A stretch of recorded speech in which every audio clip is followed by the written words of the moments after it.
Hello everyone and welcome to the August edition of Grafton Minute by Minute, a magazine that features events that take place right here in the town of Grafton. I'm Bob DeToma.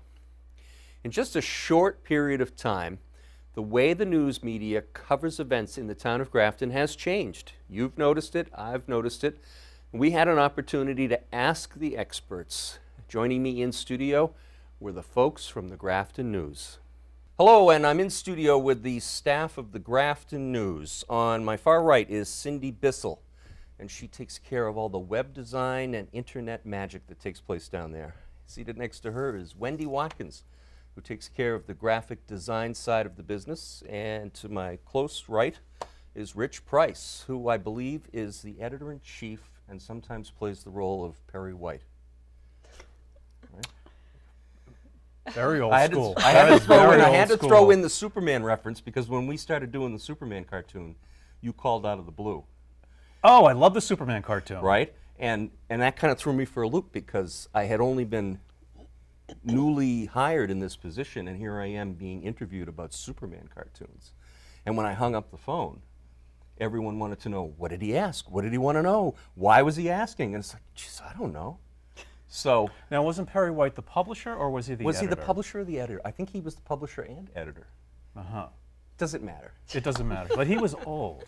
He was old. All right. But let's just put that aside. Anyway, yes, I love the Superman cartoon. Good. Well, I'm glad you do. Glad you do more of that, please. So the purpose of the get together today was to talk about the changing face of media in the town of Grafton, and then there were days of endless email messages from Wendy, who was really worried about what I was going to ask. So we had to change the script, and there were things that I wasn't supposed to ask. So I'm going to do my best to come up with and keep it business related and how everything is at work. Okay? And I know, and everybody is sitting here on pins and needles. They just don't know what's going to happen next. All right. So the simple questions were: in just a few years that I've been a Grafton resident, I have seen this amazing change or this amazing turnover in the way things are covered in the town of Grafton. I mean, when I first moved to Grafton, there were, it seemed like, 100 different websites, and everybody was talking about Grafton. And now it's slowly but surely shrunk down. And now the paper has changed hands, and the personnel at the paper have changed. And do you go to work every day with a sense that things have changed dramatically?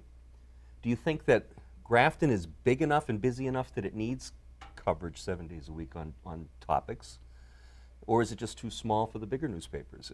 How do you see the town of Grafton and the way you guys do your jobs on a day-to-day basis? Yes. All of that? Yes.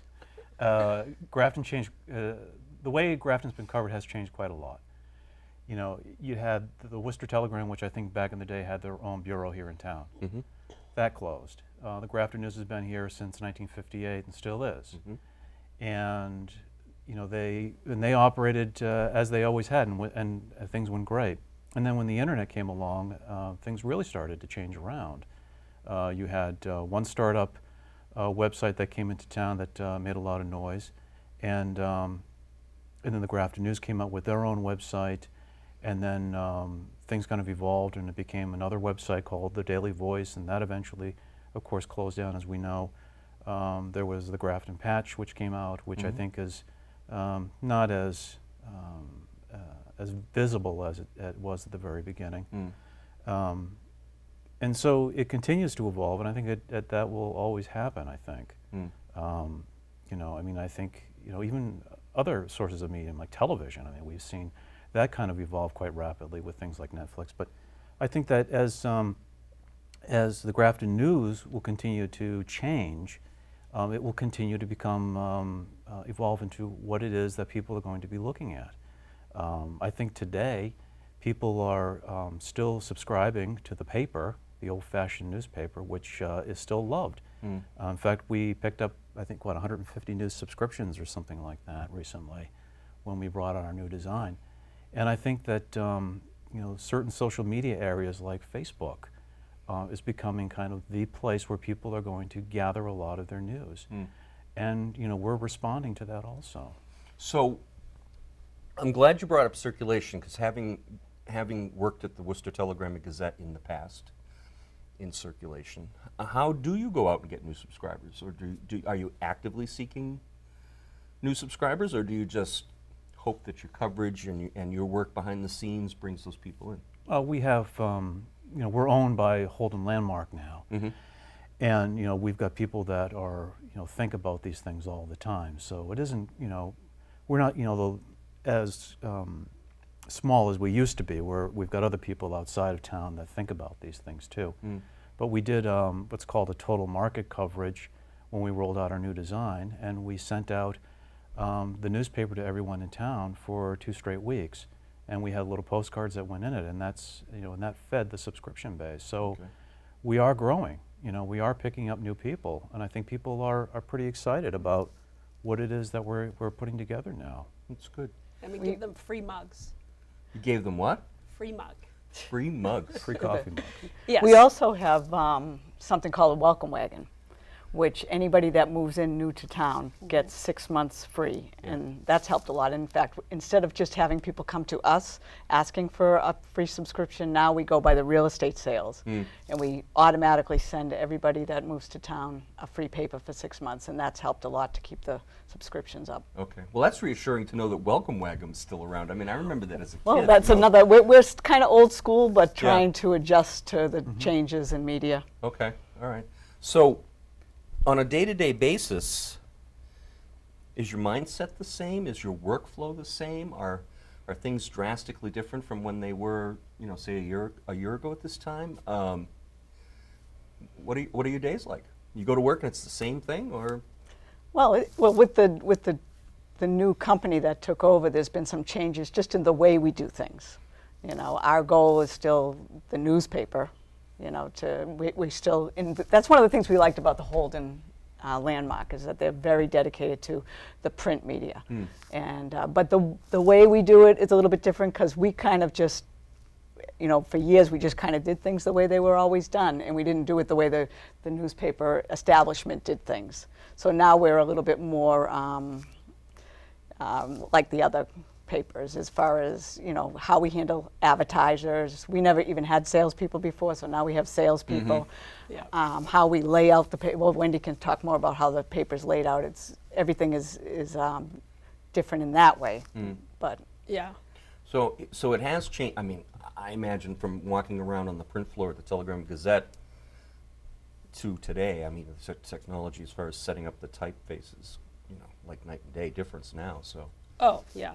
No, I mean, but I your started out. Your family that supports you has grown, right? Yes, we interact with more people. There's a production team over there. I mean, the paper is produced in Grafton. Richard and I put everything together, but there is a production team over there to, bring some ads over. They do some artwork.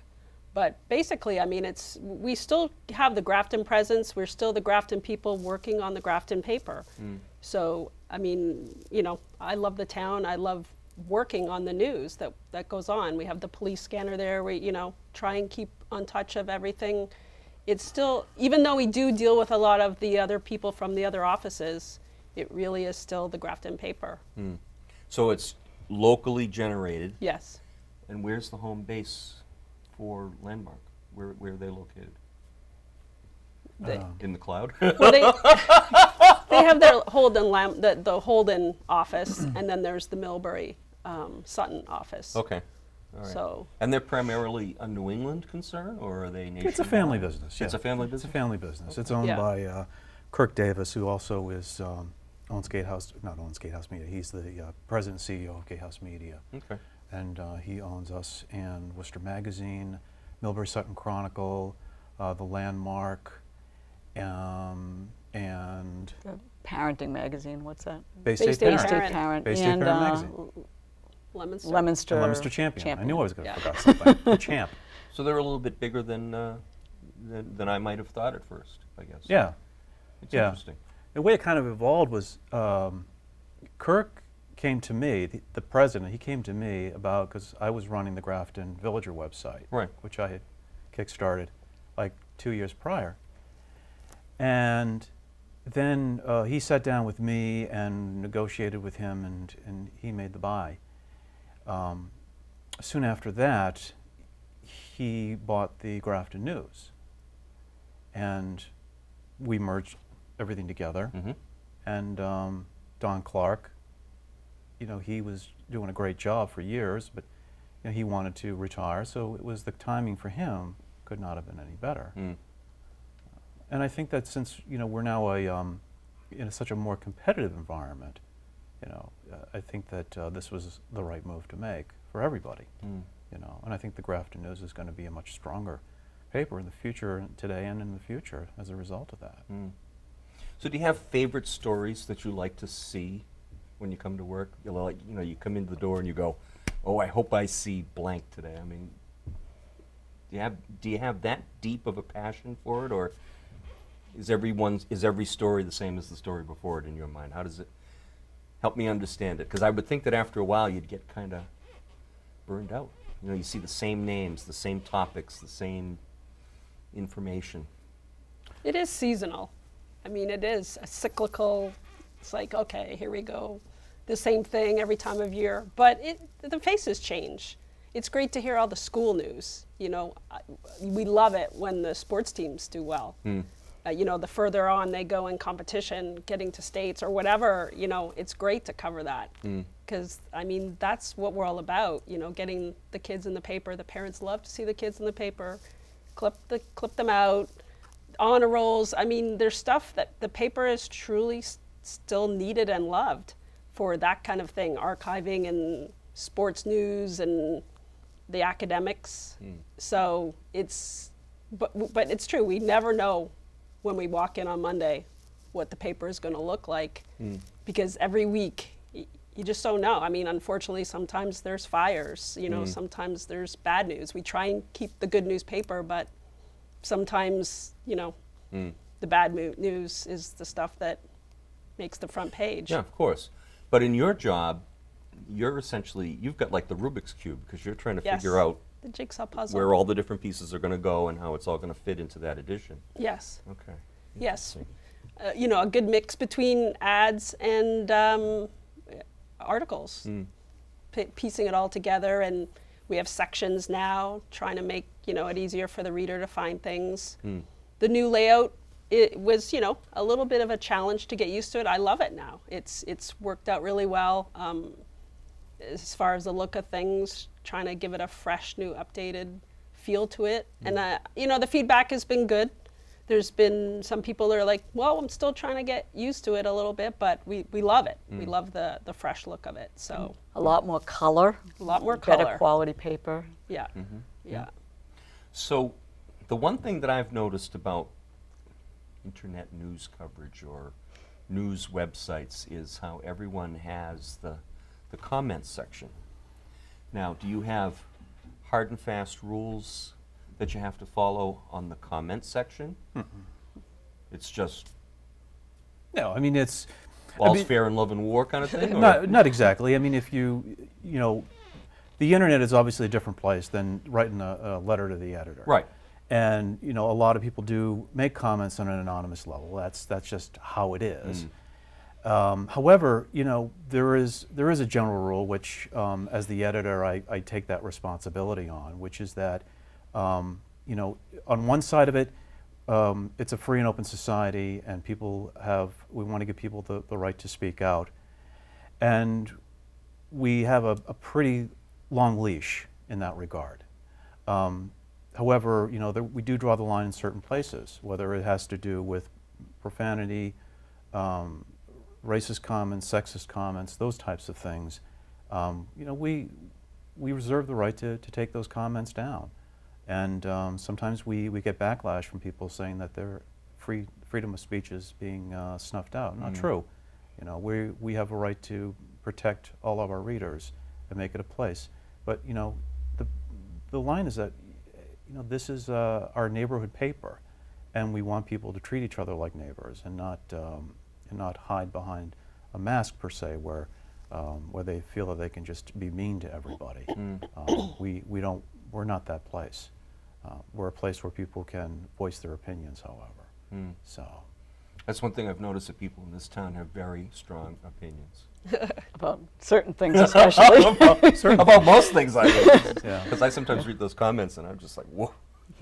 But I don't, you know, I don't get tired or bored with coming into work at all. I mean, I just put a story together in this week's edition that deals with a 90-year-old man, Peony Johnson. You know, and this is the kind of story that I love to write. You know, if I were to have a choice between writing about interviewing a celebrity or interviewing somebody like him, I'd interview him because I think that they have a lifetime of things to talk about and have a chance to kind of to tell their story while the opportunity is there. You know, just it really, that's really what it's all about, I think, and that makes us unique. No one else is going to write these stories, but we want to. Right. So do you think that as time moves forward that the focus will be more and more hyper-local? Because I remember when I worked at the newspaper in the circulation department, the number one complaint was you didn't cover this event for my kid, and you didn't cover this at the school, and people wanted to see local news. And you know, a big newspaper like the Telegram or bigger, you know, there's a board of directors and a publisher, and it's kind of big business. And after a while, they tend to lose focus on the local aspect. But the role that you folks play, it is hyper-local, Yeah, it's Grafton only. and it's Grafton only. It's a right? Grafton only paper, and that's what we're all about, and that's what, you know, we're going to write about, you know, the church suppers, and we're going to talk about the 91-year-old World War II veteran, and we're going to write about, you know, what happened in the high school sports thing. You know, the stuff the Telegram won't necessarily write about or can't. They don't have the space for that. And that's understandable, but they have a, you know, they have a bigger footprint than we do to cover. So we're just going to do what we do and do as best as we can. So. And the great thing is we can go back in time and pull together, which we've been doing as the old newspapers, putting in the old ads, which are hysterical, some of the old articles, photos, and republishing that to visit the history of the Grafton News. Right. Well, that's one thing that you know, I'm very excited to work at the Grafton News because I always love the Grafton News, and it's not just a newspaper. It's like part of the fabric of the town. We're almost like the historians. Yeah. Because we have been going recently, especially going through some old papers, and it's They're you know, great. there's the history. We have Right, it all right. since 1958 anyway. Right. And it does leave a lasting impression, I think, on the residents of town, because when I travel to and from different offices at the municipal center, or when I meet people from town, sometimes out of the corner of your eye you'll catch this little clipping stuck on the wall, and some of them go way, way back, and it's pretty impressive to see that people, they want to hold on to that history, even if it is just a little brown piece of paper that's, you know, starting to get a little frayed around the edges, but they, you know, they kind of treat it with reverence, you know. Many of the schools have clippings on their cork boards. Yeah, you can't Yeah. do that with a website. No, you can't do it with a website. Yeah. No, and no matter how many times you delete, it's always going to be there. Right. You know, in the municipal center, there's a time capsule buried in the front of the building. Right. I saw the sign as I walked in the front door. I seldom go in the front door, but I did notice the sign the other day when I walked in. The rumor is that there's old copies of the Grafton News sitting in there. I wouldn't be surprised. I mean, why not? I'm sure Charlie would Yes. have no other way. Yes. Well, look at the clock. We've pretty much covered what we needed to cover. It was great to chat with all of you. I'm glad you all came in. And any closing thoughts before we wrap it up? Well, Bob. In his best television voice. You should have gone like, yeah. Thank you for inviting us. We've had a wonderful time. My pleasure, my pleasure. I'm glad you could all make it. I was And- looking forward to it. And if my car got towed, I'm going to have to send you the bill. I don't think anybody's ever been towed from our parking lot. Oh, okay. Yeah, I don't think you have to worry. But this is where it all happens, you see. This right here. Right here? Yeah. Yeah, you're the second person that said that. And I'm really not sure that that's really the truth, but someday maybe. You never Well, just Grafton, just so you know, this is not real Grafton. know. Giving away all the secrets. All right, so Richard Price, Wendy Watkins, and Cindy Bissell. That wraps up the Grafton News segment, so we'll throw it back to the studio. And once again, we invite our good friend Beth Galloway from the Grafton Public Library into the studio for her Grafton Library Minute. Hi, I'm Beth Galloway, Director of the Grafton Public Library, here with an August Library Minute. We still have some really fun and exciting programs coming up as part of our library summer reading program. You can join us for the Not Just for Young Adults book discussion group on Monday, August 10th to discuss the fantasy novel Jackaroo by Cynthia Voigt. We have 2 other book groups coming up. The Daytimers is meeting to discuss Mr. Owida's Guide to Gardening, and that's Tuesday afternoon, August 18th at 1:30 p.m. We also have a new inspirational book group to help you get through those tough times in life. That debuted in July with Optimal Living 360, and they meet on Tuesday, August 25th to discuss 10% Happier at 7 o'clock in the evening. Now, you know we're not just about books at the library. We are going to be showing the SpongeBob movie for kids on Tuesday night, August 11th at 6:30. Teens are skipping their movie night next week, and they're going to be at the Whitensville Social Library for a special Teen Comic-Con. They're going to have pizza and talk all things superhero, and that runs from 5 to 7 on Thursday, August 13th. Tufts is bringing some students from their veterinary school to talk about their wildlife clinic, and that's a program during the day on Wednesday, August 12th at 11 o'clock a.m. So that's a great all-ages animal show that you just can't miss. Our summer reading program wraps up on Saturday, August 15th. We want you to bring your picnic lunch at 1 o'clock and join us on the Common to share a meal and some stories. At 2 o'clock, Jungle Jim will arrive to run everybody through their paces for his special superhero training program. And when he's all done, at 3, we'll bring back some of those carnival games from our kickoff program and run everyone who's created a superhero persona through their paces in our library superhero obstacle course.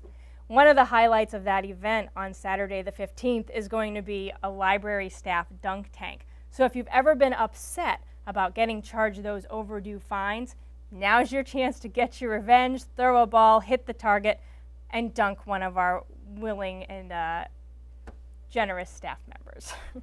Don't forget, Food for Fines does continue all the way through the end of the month. Your donations of non-perishables goes right to the Grafton Food Bank. We don't ask for a receipt. You don't have to tell us how much you spend at the store. Just let us know what your fines are. Bring in canned goods to that approximate value, and we'll take care of the fine for you. And that runs twice a year now. It's July and August, and we'll be repeating it again in November and December. It's like a get-out-of-jail-free card to get rid of those overdue fines. Unfortunately, it can't be applied to lost books, but don't forget, we'll always let you replace something at cost because we know sometimes those fees can get really expensive. One thing that I'm really excited about and looking forward to for the library is an opportunity to apply for the Massachusetts Board of Library Commissioners Library Construction Grant Program.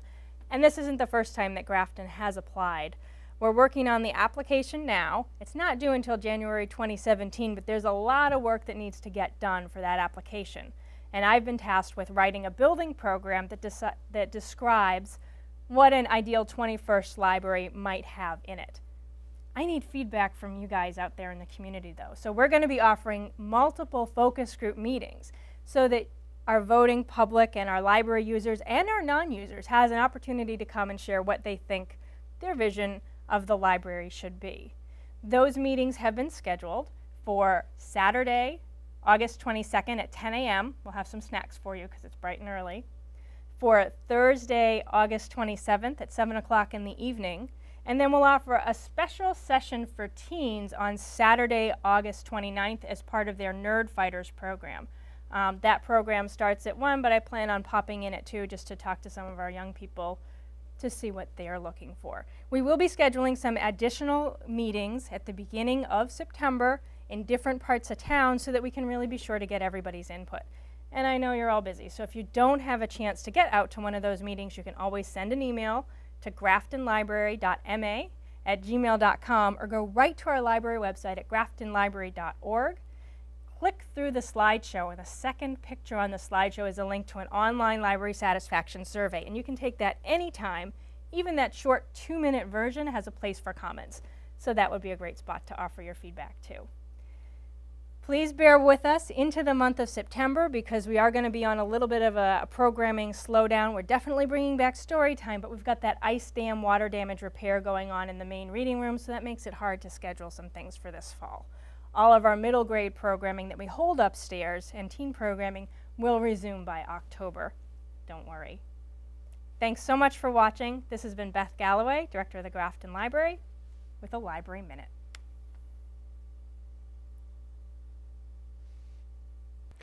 And that wraps up the August edition of Grafton Minute by Minute. We'll close the program by showing you some imagery from Silver Lake, and you might even see Nemo. Thanks for watching. I'm Bob DeToma.